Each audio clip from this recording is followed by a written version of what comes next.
Hey guys, Mr. Stan here with the Genesis School of Music. So good to be with you guys again, talking about music theory. We love music theory. It's fun to play music, but it's really amazing. It puts you on a whole other level when you can not just play it, but you can actually read music. So we are looking at music theory. Lesson 1, we talked about the grand staff. We talked about the high notes, the low notes, the brace over here. If you play piano, you're very familiar with this right here.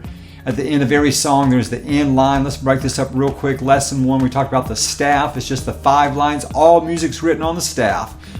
We talked about the high notes. We see this treble clef sign there. The low notes, the bass clef sign there. We talked about the staff, the bar line, the measures. All songs are broken up into measures, and those measures are broken up or divided by bar lines. Of course, there's the end line again. Here's the high notes, the low notes, the brace, put it all together on the piano. The number at the beginning of the song always just tells us how long, not long, but how fast or slow to play the song. Here's the time signature. We talked about that in lesson 1. Lesson 2, we talked about the line notes, the space notes. You can see the different notes here. The line notes is every good boy does fine. And F, A, C, E. Here we go. All the notes, E, F, G, just kind of works up just the alphabet. A, B, C, D, F, G. Real simple. Of course, we talked about some lower notes there. And we talked about the different shapes of the notes in lesson 3. And kind of got confusing for some of you guys because we talked about these rhythm exercises. Let's just kind of start right here again.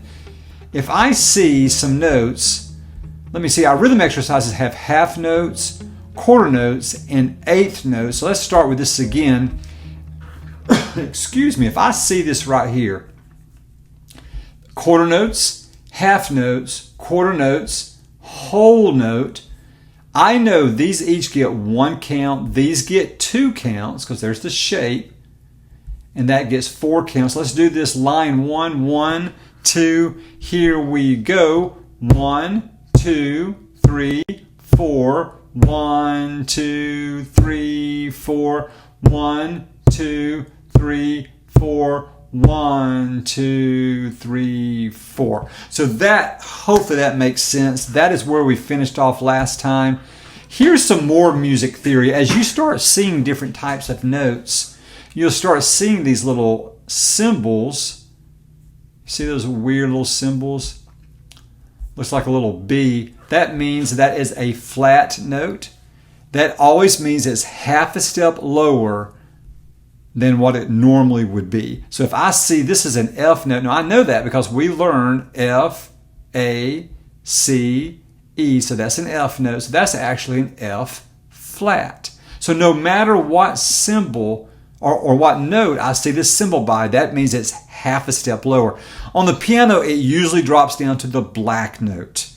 On a trumpet, a clarinet, trombone, it always drops down a half a step. So that is on a guitar, ukulele, it drops down 1 fret. So that is a flat note. I say if you go outside and you see your tire and you hear that sound, your tire is going flat because it is going down. Same thing with a flat note, it is going down. A sharp note, that is not a tic-tac-toe sign, it's not a hashtag. Originally, back in the olden days, it was a sharp sign. If I see that sign next to any note, it means the note goes up a half a step. So it goes down a half a step, this goes up a half a step. If I see this sign, this just simply means on the piano, for example, it just stays white. It doesn't go up or down. And this is a natural sign, it's what it's called. For example, in the key of G, and this may not make sense at all, but for some of you guys it will. In the key of G, you know that every F note that you see is going to be sharp. It's going to be black on the piano. It's going to be half a step lower on the guitar. But if for some reason the composer of the song wants to make the F note in the key of G just a normal F, they would put this natural sign right there. Let's talk a little bit more about some music theory signs, and we'll finish off with this, the dynamics. At the very top of the song, usually you'll see an F or a P or something like that. You may see an F, F. You'll see an F, F, F, or you'll see a P or a PP or a PPP. And this is just telling us how loud is the dynamics of the song, how loud or soft to play that song. Anytime you see anything with an F, that means loud. That comes from the Italian word forte. So anytime you see anything with an F, that means loud. F, F, very loud. Fortissimo. F, F, F, extremely loud, like a band song would be, maybe an F, F, F. P, you see this P? Anytime you see a P, piano.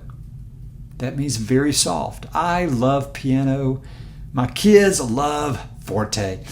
Pianissimo is the 2 P's. That is very soft. Well, look at this. 3 P's, extremely soft. You may see it MP, which is mezzo piano. That means just kind of a medium, moderately soft, or an MF, which means mezzo forte.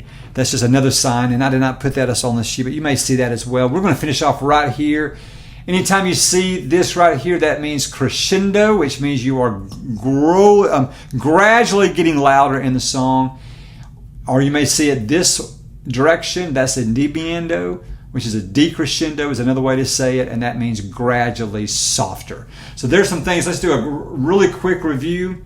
We talked about the exercise. We just talked about the flat notes, the sharp notes, the natural sign. We talked about piano, pianissimo, the 3 P's, extremely soft, loud, fortissimo, very loud, extremely loud, and crescendo and diminuendo. And please like and subscribe. I'll see you guys next time. Thanks.